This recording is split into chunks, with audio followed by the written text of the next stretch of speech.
Hi, and welcome to Gun Talk with Carrie, episode number 8. We're back after a break. We've been busy with some other things. Life happens, but we're back. Yes, we are. Sorry it's been so long.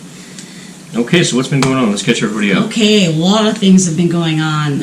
In August, I took my certification and became a certified NRA pistol instructor. Cool. Yeah. So what are you going to do with that? I am going to help other ladies that are just starting out, maybe wanting to get more familiar with pistols, want to find what kind of gun would be best for them, want to hone in their shooting skills. And maybe that first-time buyer that went through a class and says, what now? Yeah. Or what's next? Right. How do I feel more comfortable carrying this thing? Yeah. What do I do to find a gun that fits my hand, that I'm comfortable with? That I'm confident in using? Yeah. Something other than maybe what my husband bought me that I really don't like. But I don't want to tell him because I'll hurt his feelings? Yeah, exactly. Yes, there's so many different types of guns out there, and they have to fit your hand in order for you to be comfortable shooting.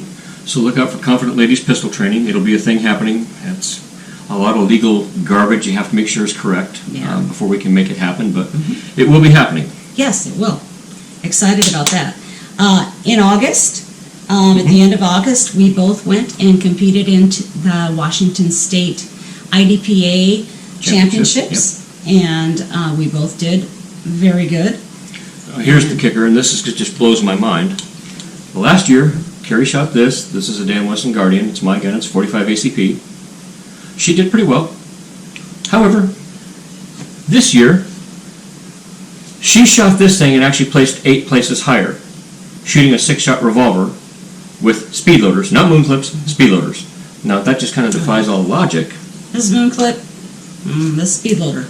Yeah. Yeah. These drop in. It ejects all 6 rounds at once on this little carrier. These things wobble around when you're trying to do your reloads, and yeah. Yeah. Yeah. How did you make that happen? That's really amazing. Through practice, and also when you only have 6 rounds, that's how much this holds, you have to really plan your stage and know where your shots are going to go. Where your next shot needs to go. Exactly. And plan the whole thing. You don't have the luxury of shooting, I'll shoot that one 4 times, that one 5 times, do a quick reload. Right, yeah. Reloads are totally different. With a semi, a reload is eject, drop your mag, put a new one in, and go. With the revolver, you have to open cylinder, eject rounds, tip gun down, put speed loader in, smack it, and then go. So it takes longer. It does take longer. And like I said, you've only got 6 rounds, so if and a the stage... clock doesn't stop during it a does reload. not. If a stage has 8 rounds, where somebody who normally shoots this will not have to reload unless it's required in the instructions, I will have to reload. Yeah, no 2 ways about it. Yeah. So you have to shoot smarter. Yes. And that's one thing that shooting a revolver has taught you, is how to plan out a stage and not just wing it. Right. By throwing ammunition down range and hoping something sticks. Yeah, yeah. You don't have that luxury. You don't. If you want to call it that, you don't have that. Yeah. It's not an option. So also, one good thing about it is I use a lot less ammo. This is true. Because I have to really plan and You have to know make every shot count. where every shot is going to go. Yeah. So, also, they have prize tables, and at most every state match. Every sanction match. Yeah. Most of them. Yeah. And I won a $500 gift card to Castle Guard Sports in Centralia. Washington, yes. And not Centralia, Pennsylvania, the place that's been No. burning underground for yeah. whatever No, I don't think they have anything. They don't have anything there. No. Anyway, so what I did is I called Jason at Castle Guard Sports, and we'll put the link down below. And I asked him to order another one of these, but in 40 caliber. Why 40 caliber? Because I can use moon clips, which will be so much easier. And yeah, you can use moon clips with the 38-357 Rhino. but you have to make 155 power factor, which is kind of tough with 38 special. It's kind of on the hot end. You may end up with sticky cases ejecting, so you're going to have to go to magnums, which that's a kind of a mid-low range magnum load to make that power, but you have a longer case that's going to dangle more on the end of a speed loader, and you're going to have more muzzle blast to deal with. And why not go to that short, stubby 40 Smith & Wesson case on moon clips that's just going to drop in? Yeah. That just makes all the sense in the world, and your times are going to go way down. Yeah. And time is everything. It'll be a lot easier. That's going to be fun to see, that transition. Yes, it will be. Means I have to get another set of reloading dies for the squared EOB, but that's okay. I don't mind. Yeah, it'll. Whoa. So, I'm amazed because you ordered that in, what, September?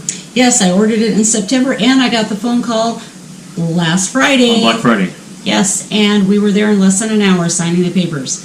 And of course, I have to wait my 10 days. Even though you have a concealed carry permit, you're still not a trusted citizen, Yeah. so you've got to wait for the governor's approval. Yes, yes. And yes, I'm rolling my eyes. So that'll be fun when that I get my hands on that and we get everything working. And if you want to talk synchronicity, back in March, April, at the beginning of the pandemic, I ordered a STI/Staccato, whatever they're calling themselves now, a Staccato R, in 45 ACP. It was a full-size 1911. And basically didn't hear anything for months. Finally emailed them and, well, you know, the coronavirus has hit our production suppliers and all this stuff. And yeah, okay, another month, no communication. And finally, a while ago, we're going to make it right. And your gun's in final production or inspection. A month later, nothing. And I get an email saying, we decided to change your configuration to a 5-inch bull barrel. Well, thanks very much, but that makes it a very expensive paperweight for IDPA because you can't use 5-inch bull barrel 1911s in CDP class. And to make it even more strange, a couple days after that, I went and saw our local dealer, John, at the Marksman, where I ordered the gun from, and he said he had gotten some communication from the distributor saying they're just not going to make the gun at all. So I got conflicting stories. I got tired of waiting, tired of empty promises. And I don't know what the deal is with them. It seems like since they've changed their name to Staccato, they're going on to this tactical model and totally ignoring their roots of where they came from, competitive shooters. Trying to hit, I guess, the law enforcement market. I don't know what they're doing. Trying to make their whole company live on 9mm 1911s and their 2011 double stacks. Well, neither one of those is good for CDP class. So I said, cancel the order, John. I ordered one of these Smith & Wesson Performance Center 1911s. I will trick it out to make it the way I want it. And the difference between the refund from that and the new Rhino and the $500 gift certificate was within $100 of paying for the whole Rhino. So things work out for a reason. Yeah. We don't know why. I was really frustrated for a couple of months. Well, 6. Yeah. No, actually more than 6. Yeah. But all things work out. So I'm kind of happy that that's all resolved and that new Rhino is basically paid for, and my Smith & Wesson is paid for. I'm just going to wait for it, and I'm in no real hurry because right now I'm shooting a revolver for probably the next 10 months. This is my Smith & Wesson Thunder Ranch 325, 28-ounce scandium framed. I love this gun. It is so much fun to shoot in a match. It's crazy fun. But all things work out, so that's that. Yeah. So what's next? Next, in October, I went and with 2 other friends of mine that we shoot in matches locally, Jackie Russo and Jacqueline Hallinan. Jake Will. Jake Will. Let's just call her Jake Will through the whole thing, or I'll mess up on the Jacqueline. Anyway, we flew to Mississippi to the first annual Southern Belle all ladies IDPA match, and it was awesome. Had the best time. First, I want to talk about the communication. Everything was so well planned out. The communication was really thorough through Facebook. They had a couple little Zoom chats where you could dial in, and they had a Zoom meeting. The match director there? They had both match directors, and you could ask questions. Several ladies had never competed in an IDPA match. Maybe they had done 3-gun or maybe USPSA. Rules are all different in all 3. Yeah. So there was a lot of different questions on what the rules were and what happens, if I get a penalty and all that kind of stuff. So that communication was really, really good. And also they sent us match booklets. You usually get a match booklet, any state sanctioned match. And what in the match booklet, they always show the little stage instructions. But what was so cool about this was they Get the Lego Man layout. did a little Lego 3D looking thing, so you could actually get a better view. Better perspective on what. Of what the stage is actually like. It wasn't like you were right there, but it gave you a totally different perspective. Made it a little easier to understand. This is how I need to shoot that. Oh, yeah. And one thing, we got little glam bags that had all sorts of different things in them. We got free Vortex hats. We got Lucas Oil like towels, like you would clean your gun with, type nice towels. Let me interrupt you just a second. Yep. We forgot our standard disclaimer. Oh, yes. There is no live ammo in the room. These are all snap cap dummy rounds. Yeah, and that's Guns have been double checked. Yeah. They're double cleared. exactly. No single point of failure. Trust me, the gun's empty. That doesn't happen. Yeah. So yeah. Okay. Okay. What else was in that? There was some Lucas Oil samples. There was. I got a really nice fancy cup. Anyway, and also the hotel we stayed at, Best Western in Tupelo, they gave us little glam bags. They had those IDPA Southern Belle Match cookies they made. Yeah, they made actual sugar cookies that had the logo on it. The little Southern Belle logo on it. It was too cool. They really went all out. Yeah, it was amazing. You never heard the term "yes, ma'am" so much in your life, did you? No.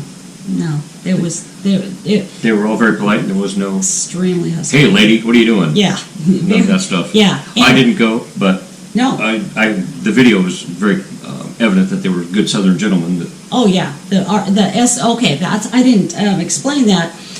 In the match, all the competitors were female.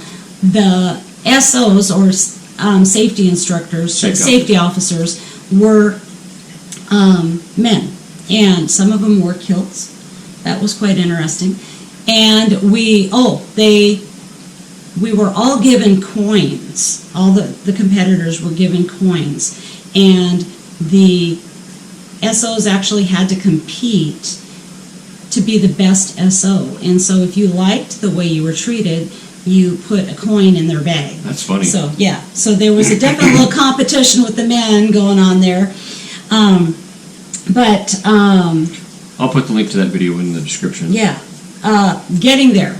I flew out of SeaTac and had to go to the special little assistance area because we had firearms. My firearms were in their own separate case, and then I had packed my ammo in my suitcase. And I had to take my firearms to the TSA area to have them check them. And then my ammo, I just checked with my bag, my suitcase. And I told her, I said, well, I filled out a form for my guns, but I have ammo in my suitcase. She goes, oh, don't worry about it. Well, I should have worried about it. She obviously didn't know what she was doing. And if she was a newbie. I don't know. It took like about 45 minutes with the Alaska Air person running back and forth twice with my key so that the TSA inspection people area could open up my suitcase, open up the box I had my ammo in. Go through and fondle your under things and who knows what else. I don't want to know. Yeah. I feel sorry for them having to get everything back in that suitcase perfect because I had that thing packed. I even had a stool in there. It was hilarious. Anyway, they finally went through, and that, everything went fine after that. It's just that stress that you don't need. But just so you know, if you are going on an airline to fly somewhere and have guns and ammo, you have to declare both. You have to declare both. If they say otherwise, ask for supervision. That's right. You'll have to have a form for the guns and a form for the ammo. So, just so you know that. So we got there, we flew into Nashville. Jake Will and I were on the same flight, and we spent the night in Nashville, and then we got a car and we drove to Tupelo. It took, I think, a little over 3 hours, something like that. Yeah. And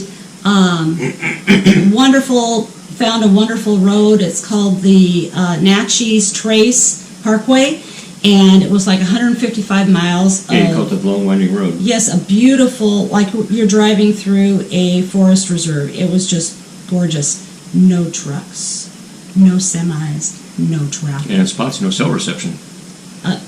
Yeah, a lot of no. At first, when we were going there, we were both kind of freaking out because, like, you know how when you look on your Google Maps and you get little spotty stuff. Well, that's the way it was most of the time, and it was frustrating because I couldn't tell her where I was navigating. Yeah, I couldn't tell her where to go because by the time we got there, that's when the map filled out, and so yeah. But we realized how wonderful it was. So on our way home, we just really enjoyed the trek home.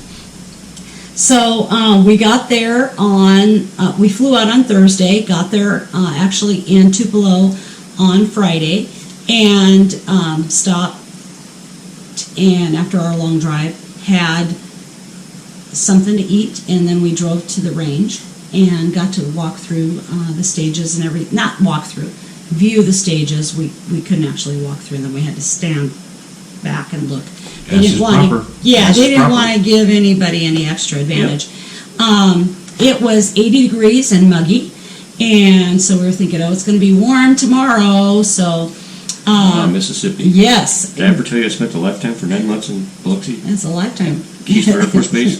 It was a lifetime. It seemed like it. It was 9 months, but it seemed like a lifetime. If anybody's from Biloxi, sorry, I don't like Biloxi. I make no apologies for that. Maybe it was just Keesler Air Force Base, and I was a non-prior service student there, but couldn't wait to get out of there. Anyway, next day, Saturday, got up early. We're thinking, okay, it's going to be hot. It was 52 degrees when we got up. We're thinking, okay, we're remembering what it was the day before. We're wearing shorts. It'll warm up. Yeah, it'll warm up. 52 and freezing windy the entire day. And maybe that's why we shot so well, because we were cold and who knows? I don't know. Well, your hands were swollen from the heat, that's for sure. That's true. It didn't start raining until after the awards, after everything was done. That's when it started raining, and that's when the big storm came through, thunder, lightning, crazy. Results. First, the day of the match, we had an awesome squad that we were on. We were with some really awesome ladies. And one lady from California that you shot, or knew from the state match. Yes, we met, yeah. Yes, Mary Grace. Mary Grace. So, there were some other people that you knew that you didn't travel with, or some of the people that you knew from previous matches. Right. And, so that was kind of cool. Extremely supportive group of ladies that we shot with. And that's another thing, shooting with all ladies was such a totally phenomenal experience. I've never done that before. It's just got a totally different feel to it than shooting. You don't have all the guy banter. Yeah, exactly. Yeah. Some squads are worse than others with the guy banter, but I get it. Yeah. It's just a totally different feel. And the whole layout of the range was awesome. The stages were very challenging and very well thought out. We just had an overall wonderful time. The three of us that came from the Tacoma-Puyallup area all came back with awards. Hardware. Yes. Jackie Russo, the Corgi Nation pistol team, she won the Compact Carry Division Pistol Champion Award and the Compact Carry Pistol Sharpshooter First Place Award. Jake Wall Hallinan, she won the Compact Carry Marksman First Place Award, and I won Revolver Novice First Place and Revolver Division Champion. You shot an excellent match. Yes, I was very, very happy. Every time you hit an activator, you had 5 rounds left in the gun. Yeah. Yes. Did not see once in the video the gun go click because you lost your round count. Nope, I did not lose my round You count. didn't get confused. You knew exactly what you were going to do. That's You right. were dumping 3 and 3, hitting a reload, hitting that activator. Yep. Yeah. It was such a fun match. And that's what I was talking about, shooting revolver. That's how you have to think. Yeah. It's JT, one of the guys that we shoot with, says he likes watching us because he says it's like artwork, watching a good revolver shooter, which I don't claim to be a good revolver shooter. He likes watching a good revolver. He's one of these guys that shoots Carrie optics. He's really like lightning fast, but he does enjoy watching revolver shooters because it's very technical, and he says it's like artwork, and I get it now. Yeah. At first I thought, you call me shooting a revolver artwork, I call it slop. But it's taken a while to, if you want a challenge, try shoot revolver. Either moon clip, speed odor, doesn't matter. If you want a challenge and you want to make yourself learn how to actually shoot a match and shoot a stage, shoot a revolver. It will teach you. It also helps with your trigger finger. And my goodness, when you go back to one of these, it's so easy. Yeah. It is so easy. Yes. It's ridiculous. Yeah. You learn trigger control. Don't just do it for like a couple months. Like I've been shooting this thing almost a year now, and I'm still learning. I'm still... Yeah, with the exception of specialty matches, and you shot 3 matches with your Dan Wesson specialist because you'd never shot it in a match before. It's also 45 ACP. Right, yeah. And you were like, this is just too easy. It wasn't just that, it was... You also have to get your mind back into, okay... Where's my cylinder release? Exactly. Carrie tried to open her cylinder on her Dan Wesson 1911, and it didn't open because it wasn't there. Yeah. So anyway, so what's coming up? What's coming up? In March of 2021, I'll be flying out to Texas along with Jackie Russo and Jaquil Hallinan to compete in the All-Ladies Texas Femme Fatale IDPA Championship. It's going to be at Mission 160 North Texas Outdoor Gun Range. That's in McKinney? Near McKinney, Texas. Yeah. Cool. So and hopefully we'll get that 40 cal dialed in. Yeah. So you can shoot with moon clips and just cut down those times, because you're at that point now in your shooting ability where it's all about shaving time. Yeah. You might have the occasional miss, we all do, but you're to the point now where you got to save time. Yeah. Save time, shave time, whatever you want to call it. Reduce your time. Well, reload, that's the way to do it. And you get to a point where, well, am I going to take 2 steps or 3 steps? Because one's going to take longer than the other. Right, yeah. So that's going to be interesting. Hopefully I got to get another set of dies for one of the square DOBs. We have 3 Dillon presses. We're going to convert the 9s, because neither of us is shooting 9mm right now. We'll convert that to a 40 cal. I'll get the 200 grain loads dialed in for that, and hopefully she'll be able to take that and shoot with it at that match. I guess, take this in for a backup Oh, yeah. in case something goes down? Oh, I don't know about that. Then I'd have to have 2 different kinds of ammo. That'd be a pain. That'd be a pain, but... That's the weight. The weight. Yeah, I know. You're going to test something for backup. Yeah. We'll figure that out We later. got to think about that one. Yeah, he just brought that up. We hadn't thought about that. Because we don't have 2 40 cal guns, so... Previously... Might have to buy another 40 cal. That's true. Previously, for backup for her Rhino is her Smith & Wesson Model 66 Combat Magnum, and she has shot that in matches. She just has better recoil, of course, recovery with this gun, since the bore is down at the 6 o'clock position instead of 12. The bore's right here in line with your wrist. Very little muzzle flip, and you have more muzzle flip with the Smith & Wesson, even though it's probably actually a more accurate gun, but for IDPA combat accuracy, that doesn't really matter a whole lot. They're both accurate enough to shoot IDPA, I'll say that. Yep.